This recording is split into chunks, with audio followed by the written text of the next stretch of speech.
Long ago, in a tiny hut beside the bright blue sea, there lived a fisherman and his wife. Their little home was so small that when the fisherman stretched his arms, he could almost touch both walls at once. The roof was crooked, the windows rattled on windy nights, and the door stuck so badly that it took a great push to open it. Still, the fisherman was a cheerful man, and every morning he walked down to the beach with his rod and line, ready to greet whatever the sea would give him. One sunny morning, the waves sparkled like silver coins scattered across the water. The fisherman cast his line and waited. He waited so long that the sun climbed high into the sky, and he began to think he might spend the whole day catching nothing at all. But just then, tug! Something pulled hard. The fisherman grabbed his rod with both hands. Tug! Tug! Tug! "Oh my," he gasped. "This must be the biggest fish in the whole sea." He pulled with all his strength. At last, out of the water came the most extraordinary fish he had ever seen, a shining flounder with golden scales that glimmered like polished coins. The fish's eyes were bright, and they looked right into his. Before the fisherman could say a word, the flounder spoke. "Please let me live," said the flounder in a gentle voice. "I am no ordinary fish. I am an enchanted prince. If you spare me, I will swim away and trouble you no more." Release me, and you shall have whatever your heart desires. Your kindness has not gone unnoticed. Tell me what you desire. The fisherman was so surprised that he nearly dropped the poor flounder back into the water. A talking fish and an enchanted prince! "Well," he said at last, "if you truly are a prince, it would be wrong to keep you. Go on then, you are free." He lowered the flounder carefully into the waves and watched it disappear beneath the surface with a shimmer of gold.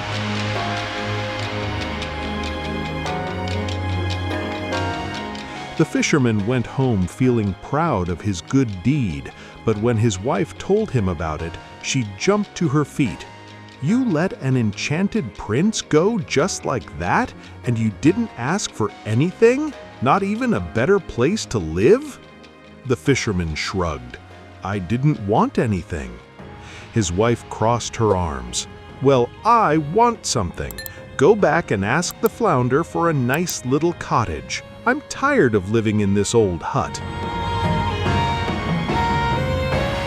The fisherman didn't like the idea of bothering the fish again, but he loved his wife and didn't want to argue.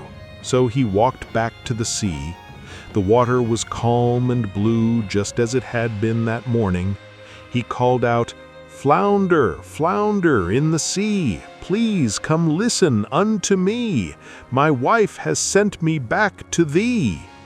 Almost at once the golden fish rose from the water. "What does your wife want?" asked the flounder. The fisherman shuffled his feet. "She would like a small, comfortable cottage." "Go home," said the flounder. "She has it already." The fisherman hurried back, and sure enough, where the old shaky hut had been, there now stood a cozy cottage with smooth wooden walls, windows that sparkled in the sun, and a neat little chimney with smoke curling out of it like a ribbon. Oh, look! A cottage! It's magnificent!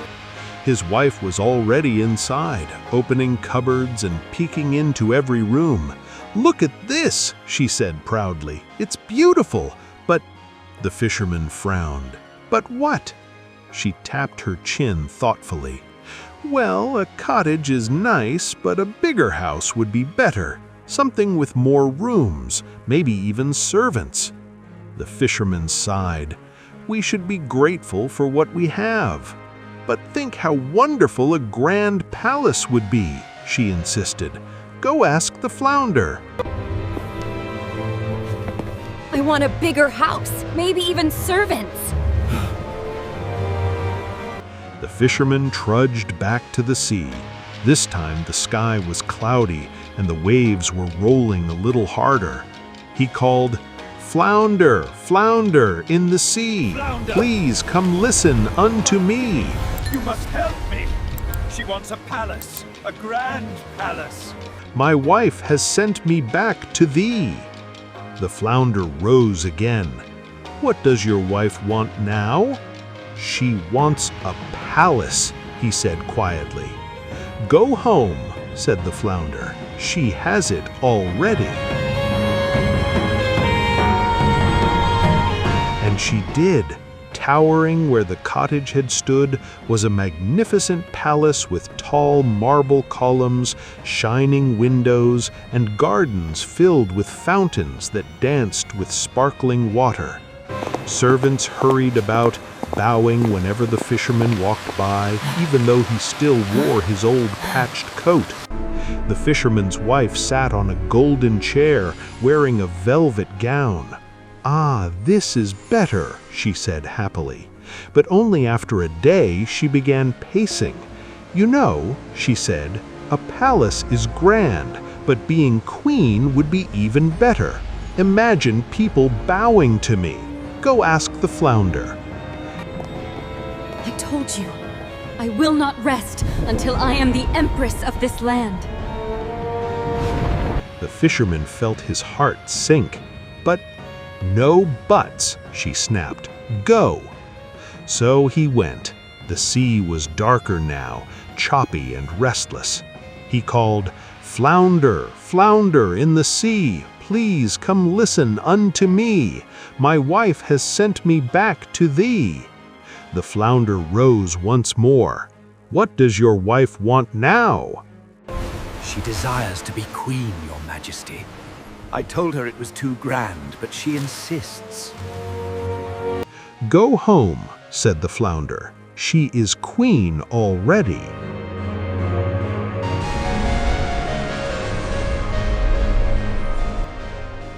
And she did. The palace had grown even grander, with banners flying from its towers. Inside, his wife sat on a high throne wearing a crown that sparkled with jewels. Servants and guards kneeled at her feet. For a day or two, she was pleased, but soon she tapped her fingers on the arm of her throne. "Being queen is lovely," she said, "but I want more. I want to be empress, ruler over all the lands."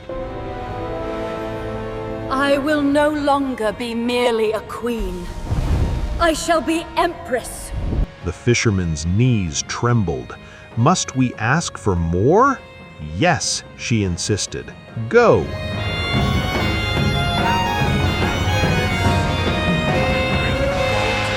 So he went.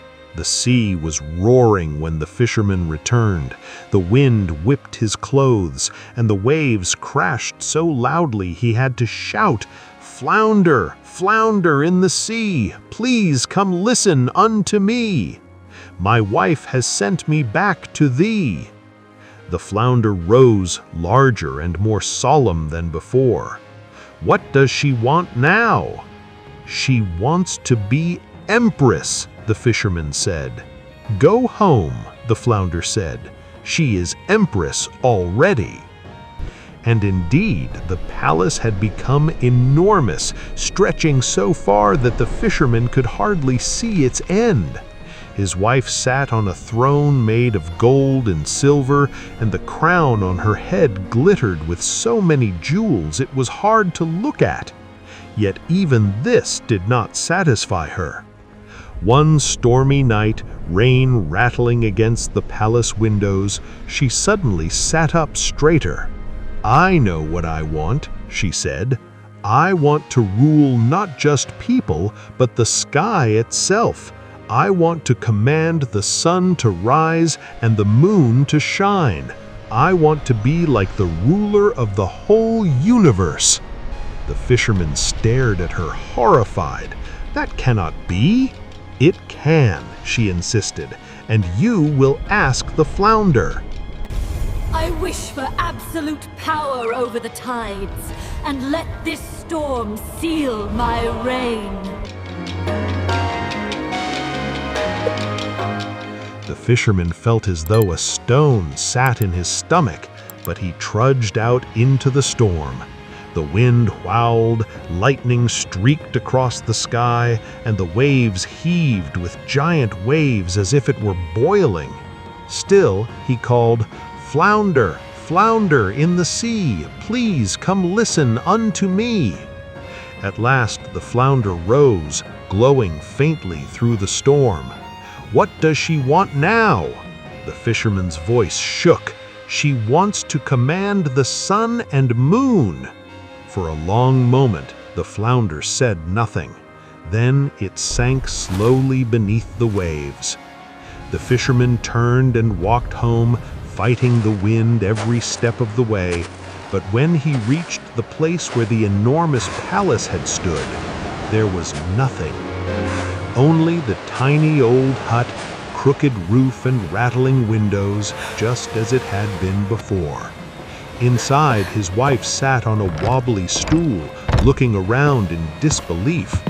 And so the fisherman and his wife lived again in their humble hut by the sea. The fisherman continued to fish each morning, grateful for what he had. And though his wife sometimes dreamed of grander things, she learned, slowly, to be content with the simple life they shared.